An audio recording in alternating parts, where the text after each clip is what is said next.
The screen is simple. A woman in her mid-30s, wearing a plain, dark blue work shirt, sits in what looks like a home office. She looks directly into the camera, her expression serious but calm. She leans forward slightly. My name is Mogan Thompson. I'm 34 years old, and my own mother told me not to come to Thanksgiving dinner because my job as a plumber would embarrass my sister in front of her new, wealthy in-laws. Before I tell you how that single phone call led to me cutting off her $75,000 a year law school tuition and watching her perfectly crafted world crumble to dust, let me know where you're all watching from in the comments below. I'd love to see how far this story reaches. It all started on the Tuesday before Thanksgiving, a day that felt like any other workday in Seattle. That means it was cold, damp, and the sky was the color of wet concrete. I was just finishing up an emergency call, a busted water heater in the basement of an elderly couple, the Millers. Their house was a small, neat craftsman, the kind that feels like it's been filled with a lifetime of quiet love. It smelled of old books, cinnamon, and Mrs. Miller's baking. Their basement, however, was a different story.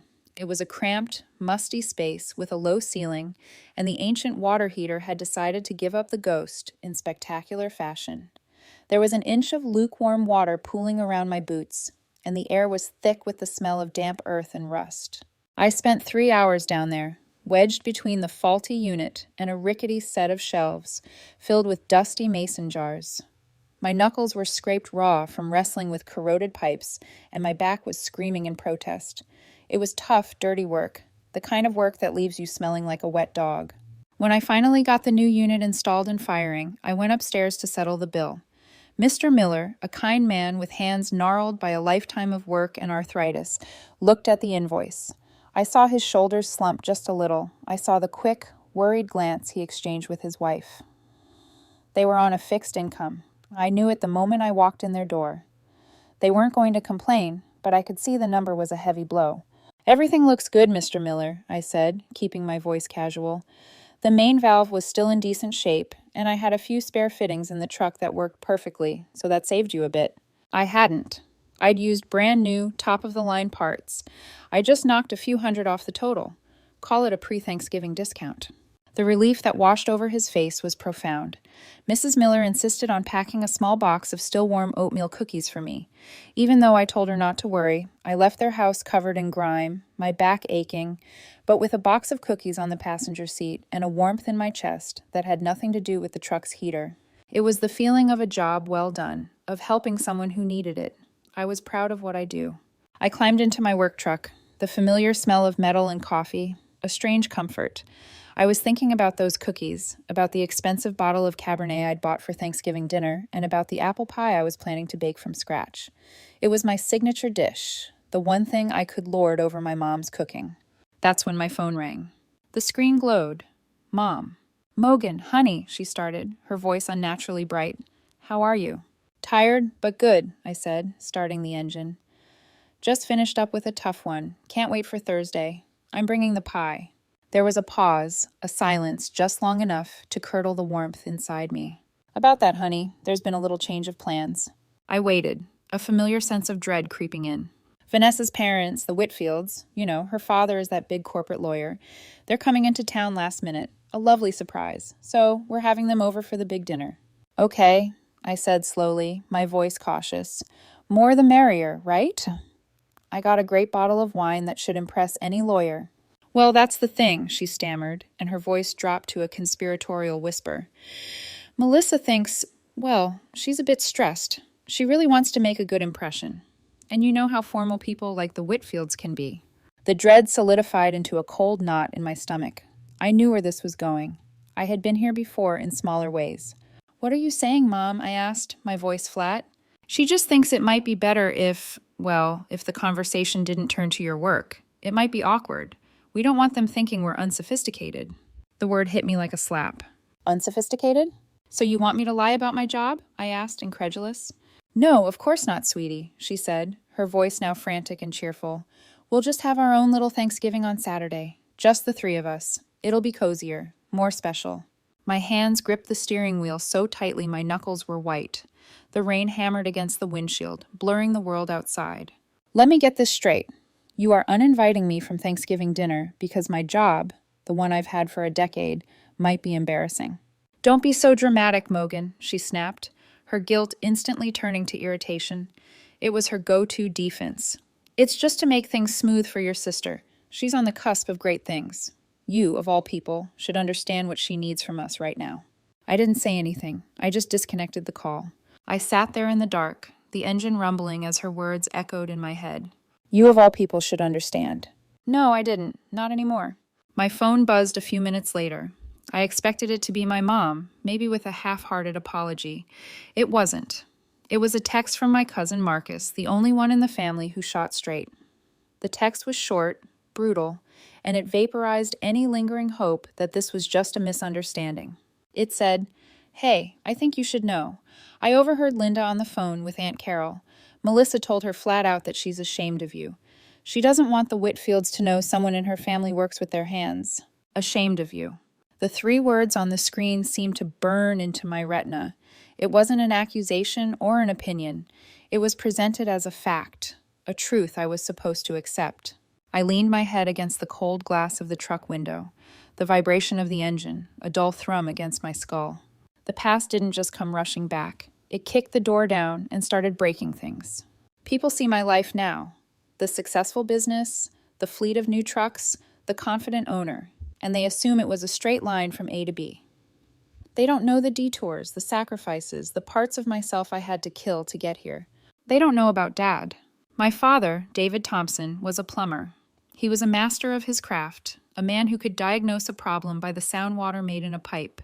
But he was a terrible businessman. He undercharged. He was too generous with credit, and he hated paperwork. When he got sick, the cancer didn't just eat away at his body. It devoured the business he'd spent 30 years building. By the time he passed away, I was 26. Melissa, the golden child, was 18, polished and perfect with a full-ride scholarship offer for her first year of undergrad at a top university. My mother, Linda, was adrift in a sea of grief and medical debt. The business was a ghost, haunted by unpaid invoices and creditor calls. I had my own map then, a different life planned out. I wasn't supposed to be here. I had a dog-eared copy of a travel guide to Southeast Asia on my nightstand, its pages filled with my notes. I had savings for a down payment on a small house. But I looked at my mother's shattered face and my sister's bright, promising future, and I made a choice. I folded up my own map, put it in a box, and locked it away.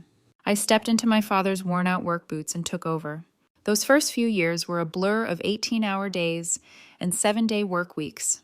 I learned accounting from online tutorials at 2 a.m, my eyes burning from staring at a screen. I took every job, no matter how small, no matter how disgusting. I remember one summer I worked a whole weekend clearing a grease trap for a restaurant that had backed up. I came home smelling so bad I had to strip on the porch and hose myself down before I could even step inside. I ate ramen noodles for dinner so I could afford to buy a new wrench set. The sacrifices were supposed to be temporary, a bridge to get the family back on its feet, but somehow temporary became permanent. The pattern was set early. I remember being 16, working a grueling summer job bagging groceries to save up for my first car. I bought a 10-year-old Toyota Corolla for $900. It was rusted. It was dented. But it was mine. I loved that car. It was my freedom. That fall, Melissa, who was 10, made the travel soccer team. It was a big deal. It meant weekend trips to tournaments all over the state. My parents' car was unreliable, so my Corolla became the official team taxi.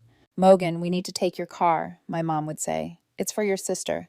Every Friday, I'd hand over the keys, and I'd spend my weekend riding my bike 5 miles to my own part-time job or bumming rides from friends while my car, my freedom, was ferrying my little sister to another game where she would be the star. I never complained. It was for Melissa. The pattern just solidified as we got older. When Melissa was in college, she called me one night in a panic. "Mogan, I'm so screwed," she said, her voice laced with manufactured drama. "I dropped my constitutional law textbook in a puddle. It's ruined.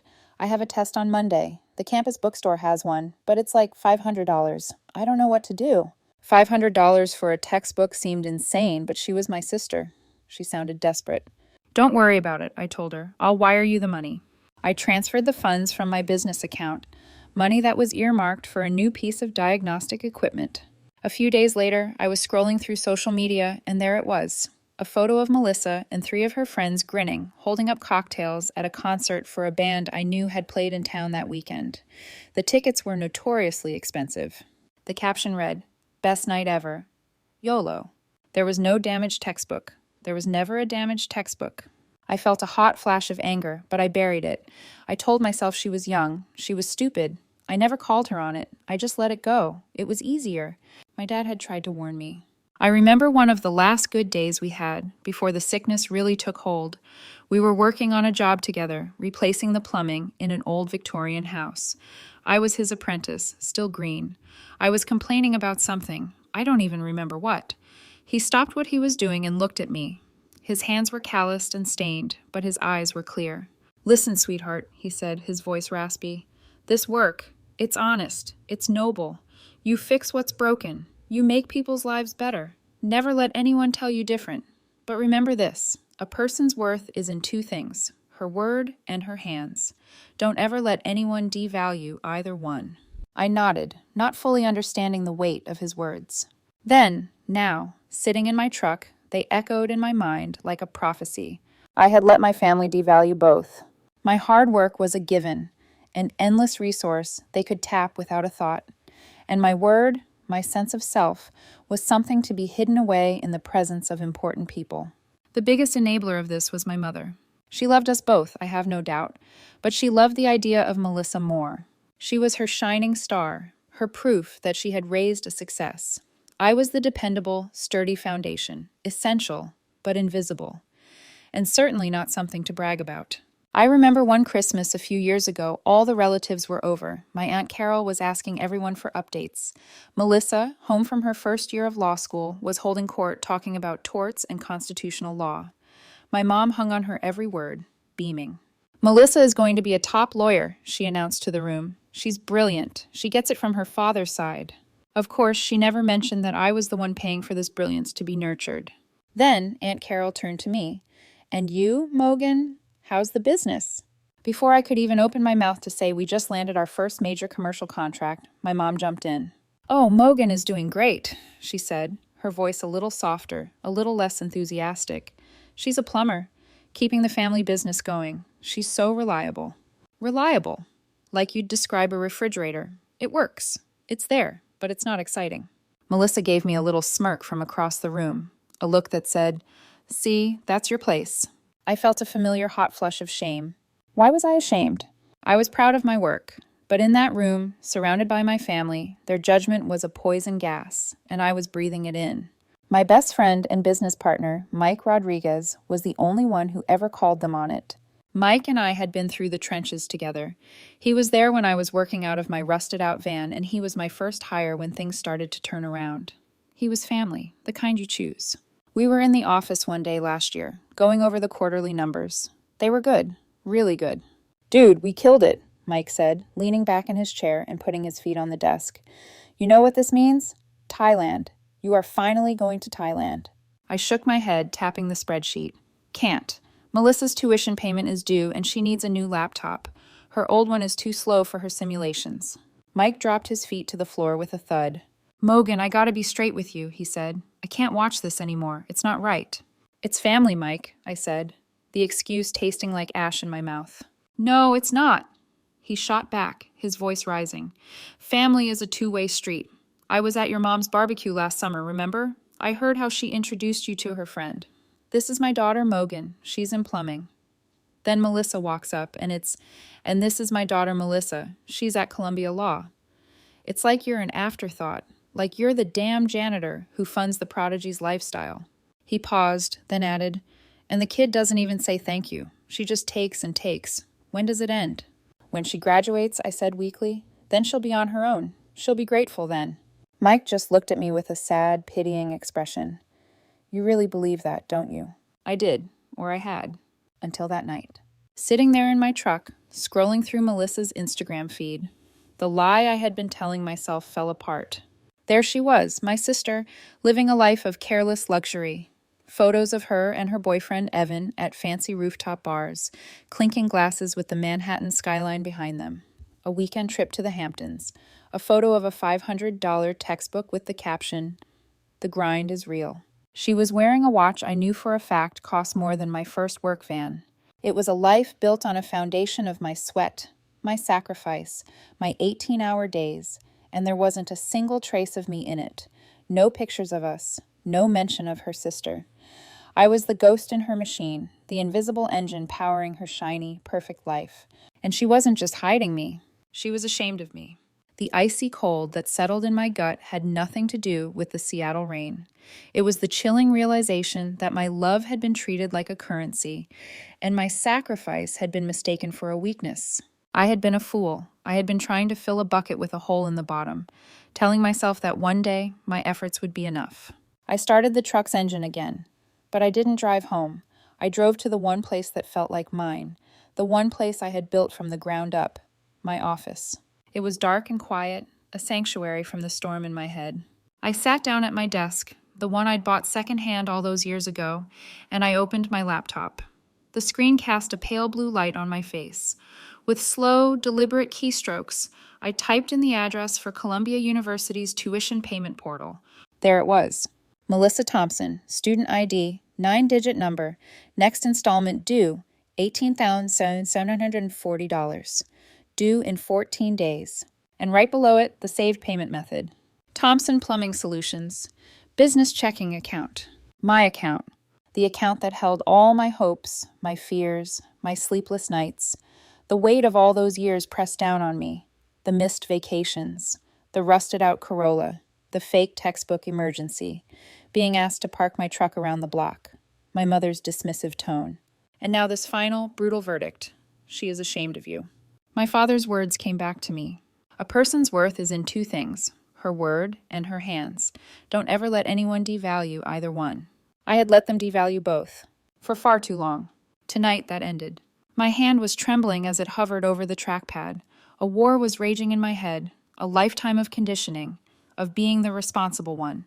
The stoic older sister, the woman of the house, screamed at me to stop. This is your duty. You'll ruin her life. She's your sister. It was my mother's voice, my own voice, the voice of years of guilt and obligation all rolled into one. Then another voice cut through the noise, my father's. Don't ever let anyone devalue either one. I thought of the Millers and the simple dignity of their gratitude. I thought of my own hands, calloused and scarred, and the pride I felt in what they could create and repair. And I thought of that pride being labeled unsophisticated, a source of shame. My jaw clenched. The trembling in my hand stopped. It became as steady as steel. I moved the cursor with slow, deliberate precision. I clicked on payment methods. The page refreshed.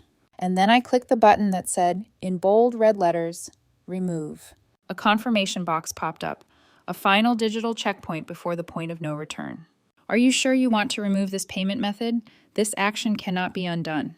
A strange calm washed over me, a clarity so profound it was almost peaceful. This wasn't about revenge. It wasn't an act of anger. It was an act of survival. It was self-respect. I took a deep breath, the air in the silent office feeling clean and new. I clicked confirm. The line of text with my company's banking information vanished from the screen. It was done. It felt like I had just set down a 200-pound weight I'd been carrying on my shoulders for 8 years. I didn't feel angry anymore. I felt light. I closed the laptop, the soft click echoing in the quiet room.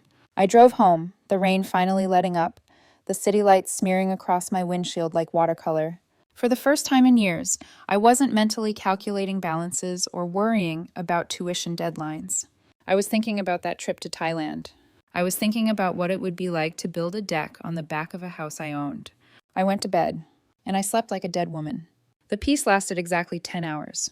The next morning, my phone started vibrating on my nightstand at 7:02 a.m. It didn't stop. It was a full frontal assault from the world I had just disconnected from. First, a call from a New York area code I didn't recognize. I ignored it. Then a text message. It was from Melissa. "Mogan, what did you do? The school sent me an automated alert. It says my tuition is unpaid and the primary payment account has been removed. This has to be a mistake. Call me now." I read the text and put the phone down on the counter. I went and started making coffee. The rich smell filled my small apartment kitchen. As the coffee was brewing, the phone rang again. Melissa. I let it go to voicemail. A minute later, it rang again. Mom. I let that one go too. Then came the texts, a rapid-fire barrage of digital panic. A 7:15 a.m. Melissa. This isn't funny. I have finals coming up. They can put a hold on my account. I won't be able to register for my final semester if this isn't fixed. Fix it. At 7:30 a.m., Mom. Mogan, call me immediately. Melissa is hysterical. What is going on? You can't do this to your sister. She needs you. 7:32 a.m., Melissa. I'm not kidding. My entire future is on the line because you're having some kind of temper tantrum. Grow up. At 7:45 a.m., Melissa. Answer your phone, you selfish bitch. I calmly poured my coffee, added a splash of cream, and sat at my small kitchen table, looking out the window at the gray Seattle morning. Each buzz of the phone was like a hammer chipping away at the foundation of their entitlement. It was the sound of a one-sided, toxic system finally breaking down. I picked up my phone, powered it completely off, and dropped it into a drawer. Silence. It was beautiful. I went to work. The work was a relief. It was real. It was tangible. Leaky faucets and clogged drains were problems I could understand and solve. They made sense. My family did not. For most of the day, I managed to find a pocket of peace, focusing on my jobs, on my crew, on the rhythm of a normal workday. The peace shattered late that afternoon. I had just turned my phone back on, and the backlog of missed calls and angry messages flooded in. And then it started ringing again. My mom. I knew I couldn't avoid it forever. I had to face the dragon. I answered, putting the phone on speaker as I drove between job sites. Mogan Elaine Thompson, she shrieked, her voice a blade of pure fury. Do you have any idea what you have done? Good afternoon, Mom, I said, my voice deliberately even and calm. Don't you good afternoon me. Melissa could get kicked out of school, her final year. Everything we've all sacrificed, thrown away because you got your feelings hurt. We. That word again. The audacity of it was breathtaking. What exactly have you sacrificed, Mom? I asked, my voice dangerously quiet. What has she sacrificed? Because from where I'm standing, it looks like I'm the only one who's been doing any sacrificing around here. That's not fair, and you know it, she cried, her voice cracking with indignation. I have given her endless emotional support. I've encouraged her dreams. I've been her rock. You've been her enabler, I said, the words coming out sharp and true before I could stop them. You've encouraged her to be a leech. You've taught her that my money, my hard work, my entire life is something she is simply entitled to. You never once taught her to be grateful. You taught her to be ashamed of where it all came from. She is not ashamed, she lied. And it was a weak, pathetic lie that we both knew was untrue. She was just trying to make a good impression. You don't understand the world she's in. Connections are everything. Evan's father is a partner at one of the biggest law firms in New York. This connection could make Melissa's entire career. So my presence, my identity, was a threat to her career? I asked, spelling it out. The woman who paid for the school that gets her that career? Do you even hear how insane that sounds? You're being cruel, Mogan, she said, her voice shifting gears into her favorite weapon, the manipulative whimper. You're being vindictive. This isn't the woman I raised. You're right, I said, a strange sense of power surging through me. This isn't the old me. The old me was a doormat. The old me was an ATM. The new me is just me, a plumber from Seattle who is done being treated like a dirty little secret to be hidden away from the rich folks. You made a promise, she whispered, her last desperate gambit. You promised your father on his deathbed you would look after us. That was the lowest blow, using Dad against me. For years that would have worked. It would have shattered me. But not today. The anger that flared in my chest was cold and clear. No, Mom, I said, my voice dropping, each word precise. I promised Dad I would help my family. I promised I would look after my sister, the person Melissa used to be. That's not my sister. That's a stranger you and she created together, a stranger who thinks she is better than me while cashing my checks. I'm done paying for a stranger. She is a 26-year-old woman with a world-class education that I paid for. It's time for her to stand on her own 2 feet. Maybe she can get a student loan or a job. I hear they build character. I ended the call. My heart was pounding like a drum, but I felt a new kind of strength, a spine made of steel I didn't know I had. I had finally spoken the truth, a truth that had been buried for years under a mountain of guilt, obligation, and emotional blackmail. The storm wasn't over. It was just getting started. But for the first time, I felt like I was the one steering the ship. The days that followed were a strange masterclass in psychological warfare. The chaos was all contained in my phone, a little black rectangle of fury and desperation. I started keeping it on silent, but I couldn't resist checking the voicemails. It was like watching a train wreck in slow motion. Melissa's messages became a fascinating, horrifying progression of a woman completely losing control. Voicemail 1, Wednesday morning. Pure, undiluted anger. Mogan, pick up the damn phone. You think this is a game? You are ruining my future, my entire future. I swear to God, you're going to regret this. Voicemail 2, Wednesday evening. The manipulative plea. Hey, it's me. Look, I'm sorry if what Mom said came out wrong. You know how she gets. It was a total misunderstanding. You know I love you, but I'm in a real bind here. Just turn the money back on. We can talk this all out. Please. For me. Turn the ice. Voicemail 3. Thursday morning, Thanksgiving Day. Panic with a chaser of guilt. Mogan, please. They've officially put a hold on my student account. I can't access the online research databases for my finals. I can't even get into the law library. My keycard won't work. And Evan, he's gone. He broke up with me. He won't even take my calls. My life is falling apart. Is this what you wanted? Are you happy now?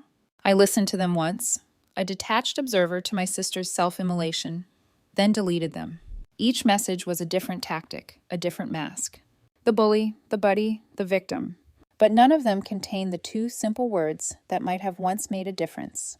I'm sorry. It was all about her, her future, her problems, her pain. Meanwhile, my world was strangely, blessedly calm.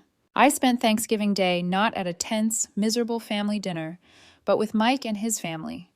Their house in West Seattle was loud, overflowing with people, and filled with the kind of joyous chaos that feels like love. His wife, Maria, a warm, no-nonsense nurse, made a turkey that was a work of art. His 3 kids ran around screaming with their cousins. A football game blasted on the TV. No one asked me about my job with a condescending tone. They asked me how business was, and they actually listened to the answer. They saw me as Mogan, their friend, not Mogan, the plumber. It felt like taking my first deep breath after being underwater for a very long time. The real test, I knew, was yet to come. I had the biggest meeting of my career scheduled for Monday morning. A potential contract with Reed Hospitality Group. They were a major developer, building a new chain of 6 boutique hotels across the Pacific Northwest. Their CEO, Thomas Reed, was a legend in the Seattle business world. Tough, smart, and notoriously hands-on. Landing even one of their hotels would be a game changer for my company. Landing the whole chain would set us up for the next decade. This was my future, the one I was building for myself, now. I spent all of Friday and Saturday with Mike in the office, hunkered down like we were in a war room. We pored over blueprints, ran cost analyses on 3 different suppliers, and put together a presentation that was meticulous down to the last detail. We anticipated every question, prepared for every contingency. My focus was absolute. It had to be. This was my chance to prove, mostly to myself, that I was more than just my family's ATM. You seem different, Mike said late Saturday as we were packing up our briefcases. He was leaning against a filing cabinet, studying my face. You're calm. I honestly thought you'd be a wreck after all that family drama. I am calm, I said, and I was surprised to find it was true. For the first time, I'm not fighting a battle on 2 fronts. I'm not worried about their drama and trying to build this business. I'm just fighting for this. I tapped the thick presentation binder. It's simpler. The illusion of simplicity was shattered on Sunday evening. I was at my apartment, trying to relax, watching a football game, and get my head straight for the meeting. Then there was a loud, insistent knock on my door. I wasn't expecting anyone. I looked through the peephole and my blood ran cold. It was my mother. And she wasn't alone. Standing behind her, like a pair of mismatched bookends, were my Aunt Carol and Uncle Bob. A family intervention. I felt a surge of white-hot anger, the audacity to bring them here, to my home, my space, unannounced. This wasn't concern, this was an ambush. I took a deep breath, opened the door, but didn't move. I blocked the entrance with my body. Mogan, my mom began, her voice dripping with fake, syrupy concern. We were so worried about you. We haven't heard from you. We need to talk. No, I said, my voice flat and devoid of emotion. We don't. Now listen here, young lady, Uncle Bob started, puffing out his chest and trying to use his booming, authoritative voice that always worked on his kids. Your mother is very upset, and frankly, we're all very disappointed in you. You've done a cruel thing to your sister. I looked past my mom, straight into my uncle's eyes. Did she tell you why? I asked. Did she tell you I was uninvited from our family's Thanksgiving dinner because my job isn't good enough for my sister's new friends? Did that part of the story make it into her worried phone call? Uncle Bob faltered, his puffed up certainty deflating like a cheap balloon. He glanced at my mom. Aunt Carol, who always prided herself on being in the know, looked confused. Linda, is that true? She asked. She's twisting things, my mom said desperately, her face flushing. It wasn't like that. She's being selfish and taking everything out of context. Selfish? I let out a harsh, bitter laugh. Let me give you some context, Uncle Bob. I have paid over $250,000 for Melissa's education. I put my own life on hold for 8 years after Dad died, and you have the nerve to stand on my doorstep and call me selfish?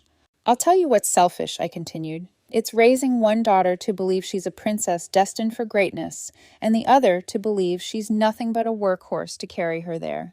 I let my gaze sweep over all three of them, their faces a mixture of shock, guilt, and discomfort.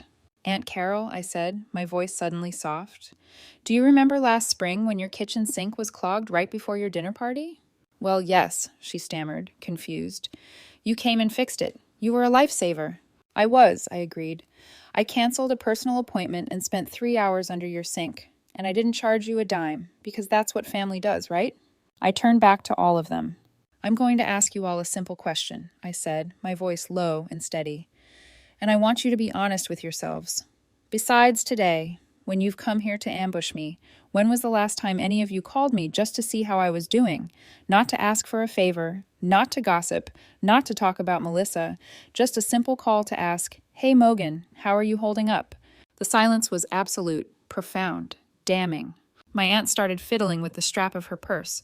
My uncle suddenly found the scuff marks on his shoes fascinating. My mother's face crumpled, the mask of righteous indignation falling away to reveal the raw, ugly truth. That silence was my answer. It was all the proof I ever needed. That's what I thought, I said quietly. I didn't need to raise my voice. The silence was louder than any shout. Now, I have a very important meeting tomorrow morning, a meeting that will determine the future of my business, the business that you all seem to find so distasteful, when it's convenient, and I need to prepare. So, I'm going to have to ask you to leave my home.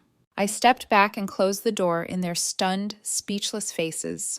I leaned my head against the cool wood, my heart hammering against my ribs. The eye of the storm had passed. I knew the hurricane itself was about to make landfall, right in the middle of my office. But as I stood there, in the sudden, blessed quiet of my own apartment, I felt a grim certainty settle over me. Let it come. I was ready. Monday morning arrived. The sky, a blanket of flat gray clouds, a typical Seattle sky that promised rain but couldn't be bothered to deliver. Inside our office, however, the atmosphere was crackling with nervous energy. Mike and I had been there since 6 o'clock a.m., fueled by stale coffee and pure adrenaline. We walked through the presentation one last time. The conference room was immaculate. The blueprints were laid out. Our numbers were solid. This was our shot. At precisely 9 o'clock a.m., the front door opened, and in walked Thomas Reed and his associate, a younger woman with an MBA and sharp eyes.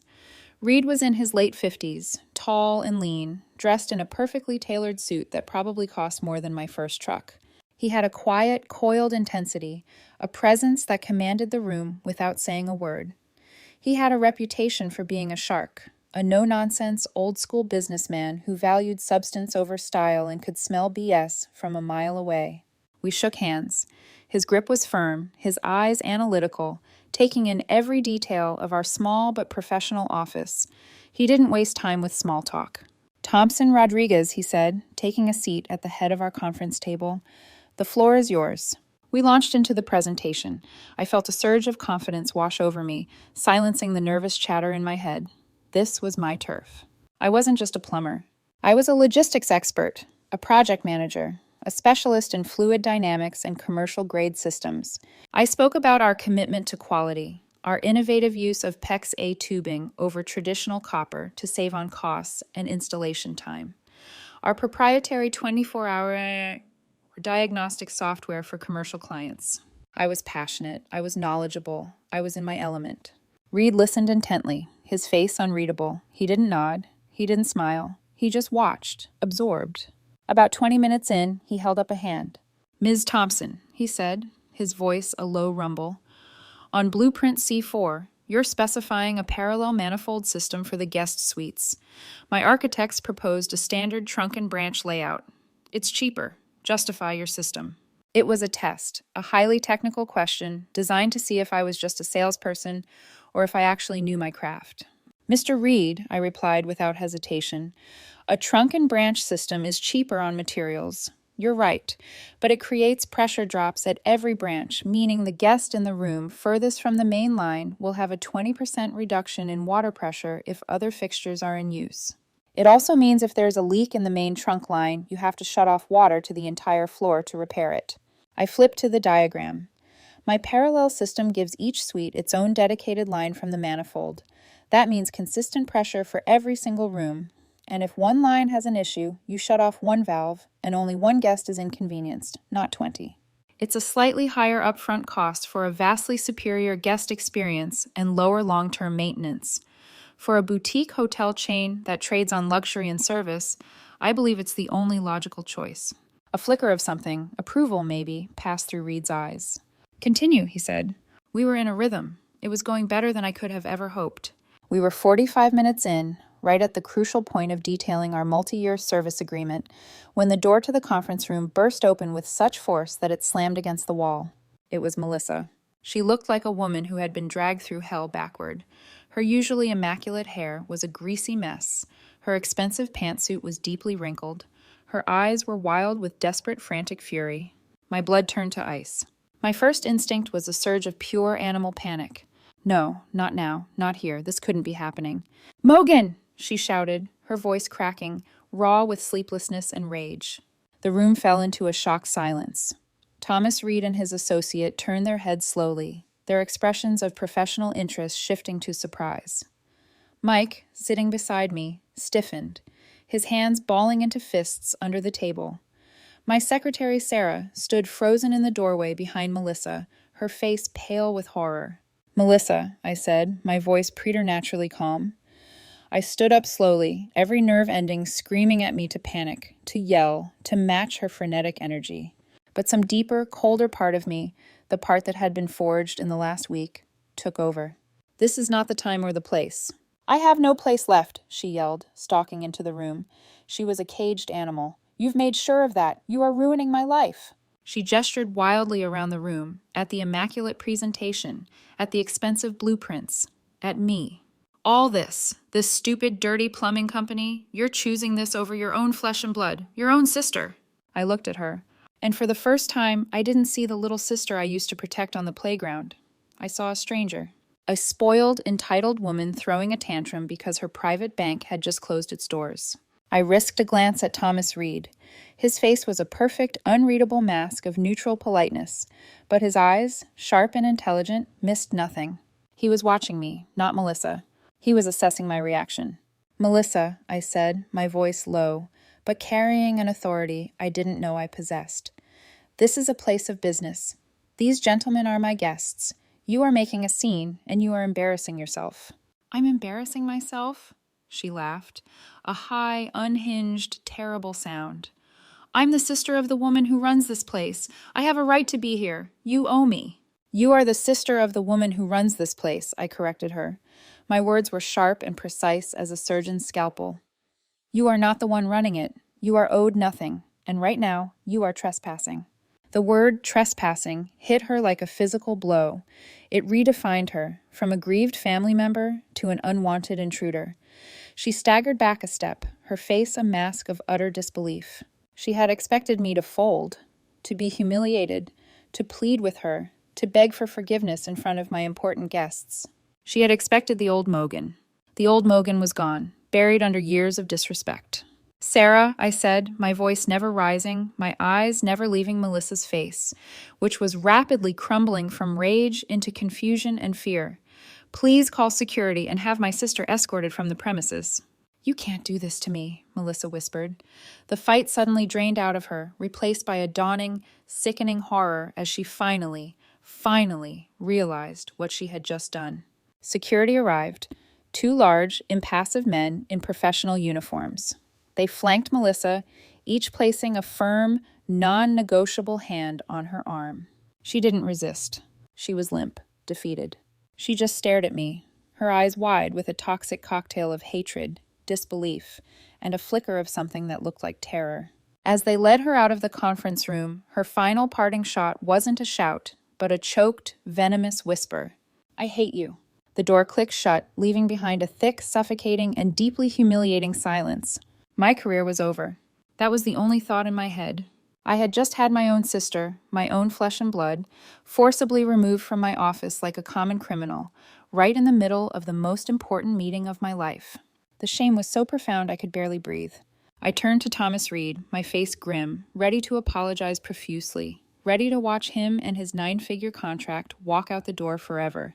Mr. Reed, I began, my voice shaky. I am so sorry. I have no words to describe how unprofessional. He held up a single manicured hand, stopping me. He looked from me to the closed door, then back to me. A long, unreadable moment passed. I could hear the clock ticking on the wall. Then the corner of his mouth twitched, the barest flicker of something. Not amusement, but perhaps respect. Thompson, he said, his voice a low rumble that cut through the silence. In my 30 years in this business, I've seen it all. I've seen boardroom coups, hostile takeovers, corporate espionage. I've seen partners sue each other into bankruptcy. He paused, letting the weight of his words settle. But that, he gestured vaguely toward the door Melissa had been dragged through. That was an interesting character test. He stood up. Mike and I immediately stood up with him. So I thought he's leaving. Reed extended his hand across the table. I took it confused. It was a strong, dry handshake. My company builds hotels, he said, his sharp eyes locking onto mine. They are buildings made of steel and concrete and glass, but they are run by people, and I learned a long time ago that the integrity of the person in charge is more important than the strength of the steel. You just showed me your integrity. You were under fire. You kept your head.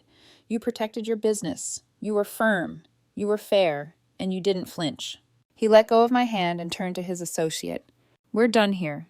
He then turned back to me, his face set. My office will be in touch with yours tomorrow to finalize the details of the contract. All 6 properties. He nodded once, a curt, decisive gesture. Have a good day, gentlemen. And then he turned and walked out of the room, his associate trailing in his wake. I stood there frozen, my hand still tingling from his handshake. Mike stared at me, his mouth hanging wide open. Sarah was peeking through the crack in the door, her eyes as wide as saucers. Did that just happen? Mike whispered. Did I hear him right? Sarah asked. All 6 properties? Melissa had walked in intending to burn my world to the ground. Instead, she had just handed me a torch to light my own way forward. My moment of deepest humiliation had become my greatest triumph. I slowly sank back into my chair, the strength suddenly leaving my legs. I put my head in my hands, not in despair, but in sheer, shocking, hysterical disbelief. And for the first time in a very long time, I laughed.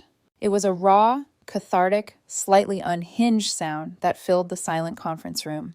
I had won. The aftermath of the explosion was strangely quiet. Once the shockwave of adrenaline receded, a sense of profound, surreal calm settled over the office. Mike finally broke the silence, letting out a low whistle. He walked over and slapped me on the back, a huge, disbelieving grin spreading across his face. I have never, ever seen anything like that, he said, shaking his head. That was legendary. Absolutely legendary. The look on that kid's face when you called security. He trailed off laughing. Priceless. Sarah entered the conference room, a fresh steaming cup of coffee in her hand. Her usual composure was slightly ruffled, but her eyes were shining. Here, Mogan, she said softly, placing the cup on the table in front of me. You look like you need this. She was a single mom in her early 30s, sharp, organized, and the backbone of our operations. She had witnessed the whole ugly, humiliating scene from the doorway. Thanks, Sarah, I said, my voice still a bit shaky. I wrapped my hands around the warm mug. And I'm really sorry you had to see that. That was not our finest hour. She shook her head, a look of fierce, unexpected empathy in her eyes. Don't you dare apologize for that. What you did in here, that was impressive. But what you did when she came in, that was leadership. She paused, then continued in a quieter voice. My dad was a mechanic. Worked 60 hours a week at his own small garage so I could be the first person in our family to go to college. I was so proud of him. I used to go to his shop after school, and I loved the smell of grease and gasoline. I told everyone what he did. She looked me in the eye. What your sister did, She trailed off, shaking her head in disgust. You have nothing to be ashamed of, Mogan. We're all proud to work here. Her words, spoken so simply and sincerely, hit me harder than Reed's multi-million-dollar contract offer. To hear that from an employee, from someone whose livelihood depended on the company I had built, it was a different kind of validation. It wasn't about money or success. It was about respect. It was about the community I had created, the little work family that valued hard work and decency. For years, I had been starving for approval from a biological family that was incapable of giving it. Now I was realizing I'd had a real family all along. Right here within these office walls. They had my back. The official call from Reed Hospitality Group came 2 days later, just as Reed had promised. It wasn't from him, but from his associate, the sharp-eyed woman from the meeting. Her tone was all business. Ms. Thompson, Mr. Reed was very impressed with your proposal and your handling of the unexpected interruption. We are having our legal team draw up the master service agreement for all 6 properties. You can expect a draft by the end of the week. It was real. The victory was real. It wasn't a fluke. It was an earned, tangible result. That evening, I came home to find a letter in my mailbox. It wasn't in a standard business envelope. It was thick, cream-colored, my name written on the front in a familiar, elegant, slightly shaky cursive. It was from my grandmother, Eleanor. My grandmother was the undisputed matriarch of our family, 80 years old, sharp as a tack, and with a built-in nonsense detector that could cut through steel. She lived quietly in her small, tidy house in Tacoma and rarely involved herself in the day-to-day family drama. But she saw everything. She always had. She was the family's quiet, moral compass. I opened the letter with a sense of trepidation. I had no idea what she knew, or what she would think. The letter inside was written on her personal stationery, which smelled faintly of lavender. My dearest Mogan, I don't know all the details of what has transpired this past week, but I know my daughter, and I know my granddaughters. Your mother called me crying after her little intervention at your apartment on Sunday. She told me her version of the story, a version in which you were a cruel, ungrateful daughter. I listened patiently. I am writing to you now to tell you that I am proud of you. I had to stop and read that line again. I am proud of you. The words blurred slightly. When a good woman, a woman who has given everything and asked for nothing, finally finds the courage to set a boundary, it makes many people deeply uncomfortable. The people who have benefited most from your lack of boundaries will always be the most uncomfortable of all. Do not let their discomfort sway you, Mogan. It is simply the sound of a world correcting itself. I sank down onto my sofa, the letter trembling in my hand. It was like she had reached into my soul and articulated the very thing I had been feeling but couldn't put into words. The letter continued, and the next paragraph made my blood run cold. And I also think you should know. Melissa called me last week before all this blew up publicly. She was crying, saying she was in some kind of trouble at school. She was asking for a significant amount of money. She said it was for a special law review program and that it was a huge opportunity. She swore me to secrecy. Said she didn't want to bother you because you were so busy. I am an old woman, Mogan, but I am not a fool. I know a lie when I hear one. I told her no. She has been borrowing small sums from me for years, always with a grand promise to pay it back when she makes it big. She still owes me over $5,000. A wave of nausea rolled through me. It wasn't just me. She had been playing everyone. She had been lying to and emotionally manipulating the kind, trusting old woman who had baked her cookies and slipped her $20 bills her whole life. Any lingering microscopic shred of guilt I might have felt, any whisper in the back of my mind that I had been too harsh, evaporated in that moment. It was replaced by a cold, hard certainty. I had done the right thing, the only thing. The final part of the letter was just for me. You have your grandfather's hands, strong and capable, but you have your father's heart, which is even stronger. Your father was so proud of you for taking over the business, for turning it into something he never could. He told me so many times, sitting right here in my kitchen, "Mogan's the real deal, Mom," he used to say. "She's a builder. Don't ever let anyone make you feel ashamed of the good, honest work you do. You are a builder. Let them be what they are. You just keep building. With all my love, Grandma Eleanor." Tears welled in my eyes and spilled down my cheeks. Not tears of sadness, but of profound, overwhelming relief. It was the validation I never knew I needed. It was a cleansing rain after the hurricane, washing away years of accumulated grime and self-doubt. The storm had passed, the winds were dying down, and I was still standing. In fact, for the first time in my life, I felt like I was standing on solid ground. A few days later, my grandmother called me. "Linda is coming to visit me on Saturday," she said, her voice devoid of any warmth. It was a statement of fact.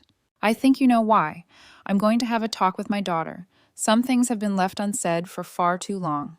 I imagined that conversation, my small, fierce grandmother and my manipulative, self-deluding mother. It wouldn't be a shouting match. It would be a quiet, brutal execution of every lie and excuse Linda had ever told herself. It was a conversation 30 years in the making, and I knew with absolute certainty it would change my mother forever. The world was indeed correcting itself. The next 18 months were a blur of focused, exhilarating work. It was a whirlwind, but for the first time, it was a whirlwind I was in control of. The Reed hospitality contract was a beast. Bigger and more complex than anything my company had ever handled. It forced us to be better, smarter, more efficient. It forced us to grow. I hired 10 new employees, plumbers, project managers, administrative staff. I invested heavily in new equipment and software. I expanded our workshop into the warehouse next door. The work was demanding. The hours were long. But it was the most rewarding experience of my life. Every problem solved, every deadline met, every hotel that came online with flawless plumbing was a victory that was unequivocally mine. My company wasn't just a business anymore. It was a testament to what I could build when I wasn't being drained by guilt. With the money finally flowing in, not being siphoned out, I did something I had been dreaming of for a decade. I bought a house. It wasn't a mansion in an exclusive neighborhood. It was a modest, beautiful craftsman-style house in a quiet part of Seattle with big trees, a welcoming front porch, and a large, detached garage. It was my sanctuary. I spent my weekends building custom furniture in the garage, the smell of sawdust replacing the memory of my family's drama. It was peaceful. It was mine. And I met someone. His name was Von Ethan. He owned a small independent bookstore a few blocks from my new house, a cozy place that smelled of paper and coffee. I went in one Saturday looking for a book on Japanese joinery, and we started talking. He had warm, intelligent eyes and a laugh that made me feel instantly at ease, like I'd known him for years. When I told him what I did for a living, he didn't get that polite, distant look in his eyes that I was so used to. He was genuinely fascinated. He asked me about the complexities of commercial plumbing, about the challenges of managing a team, about the satisfaction of building something tangible with my own hands. He saw my work not as a social label, but as a skill, a craft, a passion. Being with him was easy. It was like coming home to a place I'd never been before. Our first date was coffee. Our second was a long walk through Discovery Park. By our third date, when he came over and helped me stain a bookcase I was building, I knew I was falling in love. I hosted a housewarming party that spring. It was a big, casual barbecue in my new backyard. Mike and his family were there. My entire office staff came with their partners and kids. And of course, Grandma Eleanor and Marcus drove up from Tacoma. It was a loud, happy, eclectic group of people who had become my real family. My mother was not invited. I had spoken to her a few times on the phone over the past year and a half. The conversations were stilted, polite, and brief. After her conversation with my grandmother, her tone had changed. The manipulative anger was gone, replaced by a kind of weary, hollow sadness. She never apologized. I don't think she knew how. But the entitlement was gone. Still, I had made a quiet decision that my home, my sanctuary, would be a place free of judgment, guilt, and toxic history. It was a boundary I had to enforce for my own peace of mind. As for Melissa, I had heard bits and pieces through Marcus. Her downfall had been as swift as it was brutal. She had, as expected, been forced to drop out of Columbia Law. The shame, the public humiliation of the video of her office outburst, which had apparently been whispered about on campus, and the crushing weight of her student loan debt without my support had broken her. She had moved back into her childhood bedroom in my mother's house. Marcus told me she'd spent months in a deep depression, barely leaving the room. Eventually, reality forced her hand. She'd taken a job as a paralegal at a small suburban law firm that handled wills and divorces. It was a humbling, crushing fall from the heights of her Ivy League dreams. From a corner office in Manhattan to a cramped cubicle in a strip mall, Marcus had seen her once, dropping off some papers. He said Melissa looked like a ghost, all the light and arrogance gone from her eyes. Then one day, about 18 months after the incident, something unexpected arrived in my mailbox at the office. It was a plain white envelope, my name and address written in Melissa's familiar, slightly sloppy handwriting. There was no return address. My first instinct was to throw it away unopened. I didn't want the drama. But curiosity, that stubborn human trait, got the better of me. I opened it. Inside, there was no long, rambling letter of excuses. There was no desperate plea for forgiveness. There was just a standard bank check and a small, torn piece of notebook paper. The check was from Pat and Melissa Thompson. It was made out to Eleanor Thompson. The amount was for $200. The note, scrawled in pen, contained just 5 words. For Grandma. It's a start. I stared at that check for a long, long time, the paper cool against my fingertips. It was such a small amount compared to the thousands she owed her. It was pathetic, in a way, but it was also the most significant thing she had ever done. It wasn't a phone call filled with excuses. It wasn't a text demanding forgiveness. It was an action. It was a payment. It was her, for the first time in her adult life, taking a tiny, minuscule, painful step toward responsibility. It was an acknowledgement of her debt. Not just the financial one, but the moral one. It's a start. I didn't feel a surge of forgiveness. I didn't feel the old anger. I just felt a quiet, somber acknowledgement. The world was correcting itself indeed. A few months later, I received another envelope. This one was a proper invitation, printed on simple, elegant cardstock. Melissa was getting married. The wedding was to be a small affair at a local park. The bridegroom's name was Andrew. Marcus told me he was a second-grade teacher, a kind, down-to-earth man from a working-class family, much like our own. The kind of man the old Melissa would have never looked at twice. I decided to go. Ethan came with me, his hand a warm, steady presence in mine. The wedding was lovely, simple, genuine, filled with people who seemed to actually love each other. Melissa looked different. The arrogant swagger was gone, replaced by a quiet nervousness. She looked calmer, more grounded, and when she looked at Andrew, there was a real, unguarded affection in her eyes. She saw me across the lawn and gave me a short, awkward nod. I nodded back. There was no big, tearful reconciliation scene, no dramatic speech of forgiveness. It was just a quiet, unspoken truce, a recognition that we were 2 separate people on 2 separate paths. And maybe that was for the best. The real moment, the one that truly signaled a shift in the tectonic plates of my family, came during the small, informal reception. My mother, who looked older and more tired than I had ever seen her, came over to me. I tensed, expecting, I didn't know what, a plea, an accusation? Instead, she just said, "Mogan, it's good to see you. Ethan is lovely." It was the first time she had shown any interest in my life in years. Later, I saw her talking to one of Andrew's aunts. The aunt gestured toward me with her wineglass, and I overheard my mother's voice, carrying clearly across the lawn. She didn't lower her voice. She didn't look away in shame. She said simply and clearly, "And that's my older daughter, Mogan. She owns Thompson Plumbing Solutions." She said it with a strange new inflection. It wasn't the beaming pride she used to have for Melissa, but the condescension was gone. The apology was gone. The shame was gone. In its place was a statement of fact, a weary, hard-won acceptance. My grandmother, standing beside me, squeezed my hand. "Sometimes," she whispered, her voice barely audible over the music, "people only learn their lesson after they've lost something truly valuable." I knew she wasn't just talking about the money. She was talking about respect, and she was right. It's been another year since that wedding. My company just won a major city contract, a project that will guarantee our growth for the next 5 years. My life with Ethan is better, more real than I ever could have imagined. We're talking about getting married ourselves. A simple ceremony in the backyard of the house I bought, surrounded by the friends who have become my family. The woodworking shop in my garage is filled with half-finished projects. The smell of sawdust is a constant, happy presence in my life. I see Melissa and Andrew sometimes for major holidays. It's not the way it was. It will never be the way it was. There's still a scar there, a piece of our shared history that will always be broken. But we're slowly, cautiously building something new in its place, something more honest. Melissa is still paying back Grandma, $200 at a time, every single month. The check arrives in her mailbox on the first of the month. Every month, without fail. It's her quiet penance. Last month, I did something that felt like closing the final chapter of one book and starting a new one all at once. Using the profits from the Reed contract, I started a foundation. It's called the David Thompson Memorial Scholarship, named after my dad. It doesn't send kids to Ivy League law schools.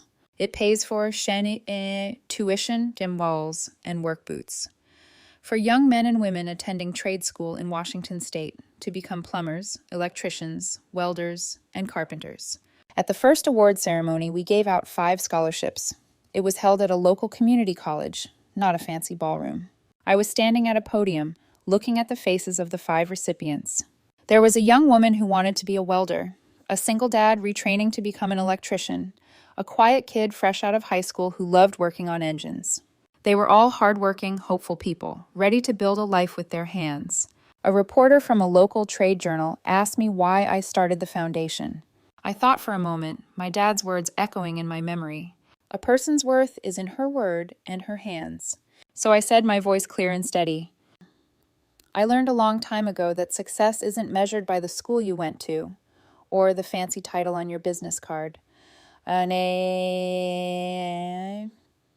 It's measured by the pride you take in your work and the respect you have for yourself.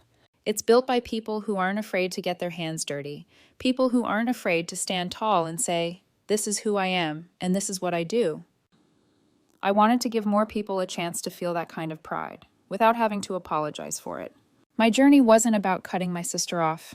It was about cutting myself free. Free from the crushing weight of other people's expectations. Free from the quiet, corrosive shame they tried to put on me. Setting that boundary all those years ago wasn't an act of punishment. It was an act of self-respect. It was the moment I finally decided that I was worth more than what I could provide for others. I was enough, just as I was. A plumber, a business owner, a builder. A daughter who was finally living up to her father's words.